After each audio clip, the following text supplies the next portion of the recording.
ఈ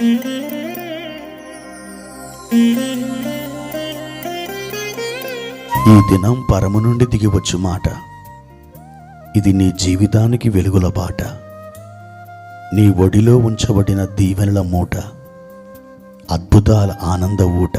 నవంబర్ 28 సంవత్సరమంతా మీరు బైబిల్ చదివి ముగించడానికి ఈరోజు మీరు చదవలసిన లేఖన భాగము ఉదయం యెహెజ్కేలు గ్రంథం 33 మరియు 34 అధ్యాయములు, సాయంత్రం పేతురు రాసిన మొదటి పత్రిక 5వ అధ్యాయము.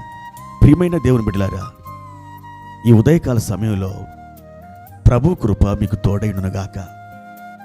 ఆయన హస్తం మిమ్మల్ని బలపరిచి మీ యొక్క జీవిత ప్రయాణంలో ఉన్నతమైన అనుభవాలతో, ఉన్నతమైన ఆశీర్వాదాలతో మిమ్మలను నింపాలని పరిశుద్ధాత్మ దేవుడు ఆయన మీ విషయమై ఒక అద్భుతమైన ప్రణాళిక కలిగి ఉన్నాడు. ప్రియ దేవుని బిడ్డలారా, మీరు ఈ దినం ఒక గొప్ప విజయాన్ని మీరు అనుభవించాలంటే మీరు చేయవలసింది ఏమిటో తెలుసా? ప్రభువుని మీరు మొట్టమొదటిగా కలుసుకోవాలి. ఆయనతో మీరు సహవాసం చేయాలి. ఆయన కృప మీరు విస్తారంగా అనుభవిస్తూ మీరు ముందుకు సాగి వెళ్ళాలి.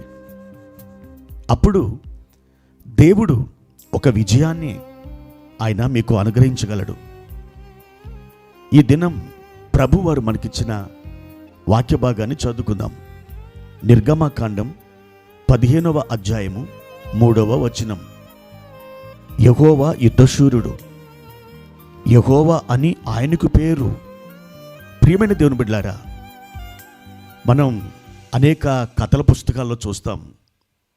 ఆయా దేవతలు యుద్ధమాడినట్లు, వాళ్ళు గెలిచినట్లు, ఈటలు విసిరినట్లు, వాళ్ళు తమ చేత పట్టిన ఖడ్గాలతో శత్రువుని హతమార్చినట్లు, ఇవన్నీ కూడా మన ఛాయాచిత్రాలు చూస్తుంటాం. అయితే మనం విశ్వసించిన దేవుడు ఆయన యుద్ధం చేయువాడా? అవును, ఆయన యుద్ధము చేయువాడు. ఆయనకు ఒక పేరున్నది. ఆ పేరేమిటంటే యుద్ధశూరుడు. మరి ఎవరితో యుద్ధం చేస్తాడు? ప్రియమైన దేవుని బిడ్డలారా, ఇశ్రాయేలు ప్రజలు ఐగుప్తు నుండి బయలుదేరి కనాను దేశానికి వస్తున్నప్పుడు ఫరో వారిని వెంటబడి తరిమాడు.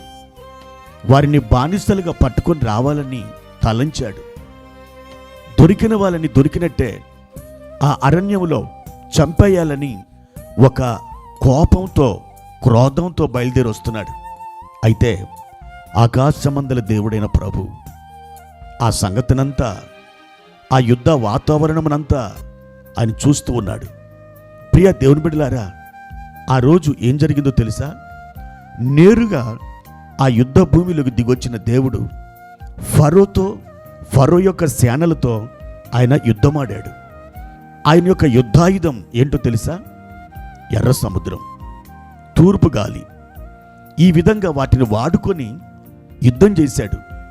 ఆ యుద్ధంలో ఇశ్రాయేలు ప్రజల్ని తరిమి బానిసలుగా, దాసులుగా పట్టుకొని రావాలని బయలుదేరిన ఐగుప్తు రాజు, అతని యొక్క సైన్యం యావత్తు ఆ యుద్ధంలో మట్టి కరిచారు, హతము చేయబడ్డారు. వారు ఎర్ర సముద్రం మునిగి చచ్చిపోయారు. దేవుడు ఆ సముద్రాన్ని ఒక ఆయుధముగా చేసుకొని, తూర్పు గాలిని తన యొక్క యుద్ధ పరిక్రమగా మార్చుకొని ఆ ఐగుప్తులతో వ్యాజ్యమాడాడు. ఇశ్రాయేలు ప్రజలకి అద్భుతమైనటువంటి రక్షణ కలిగింది. ఇదంతా చూచిన ఇశ్రాయేలు ప్రజలు తెల్లవారి ప్రభువుని స్తుతిస్తున్నారు. ఆ స్తుతించిన ఆ స్తుతి పాటే నిర్గమకాండం 15వ అధ్యాయంలో వ్రాయబడింది. ఆ పాటలోని ఒక భాగం ఏంటంటే యెహోవా యుద్ధశూరుడు. అవును దేవుని బిడ్డలారా, దేవుడు ఈనాడు కూడా యుద్ధం చేస్తాడా? అవును. ఎవరు పక్షంగా? మన పక్షంగా.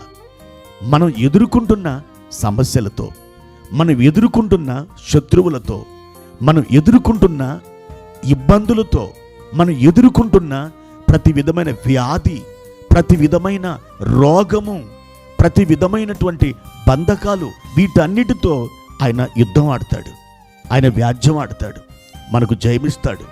ఆయన పేరు యుద్ధశూరుడు. ఈ ఉదయకాల సమయంలో నా ప్రియమైన దేవుని బిడ్డ, మీ జీవితంలో కూడా ఆయన యుద్ధశూరుడుగా ఉండాలని ఆశపడుతున్నాడు. సైన్యములకు అధిపతి యెహోవా అని ఆయనకు పేరు. ఈ పేరుని నీ జీవితంలో ఆయన సార్థకం చేసుకోబోతున్నాడు.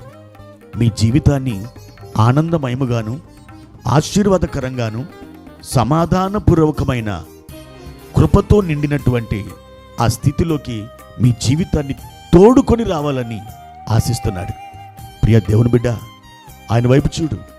యుద్ధశూరుడని యెహోవా నీ పక్షంగా యుద్ధము చేసి గొప్ప జయానికి ఇవ్వబోతున్నాడు. ఆయన పేరు యెహోవా నిస్సి.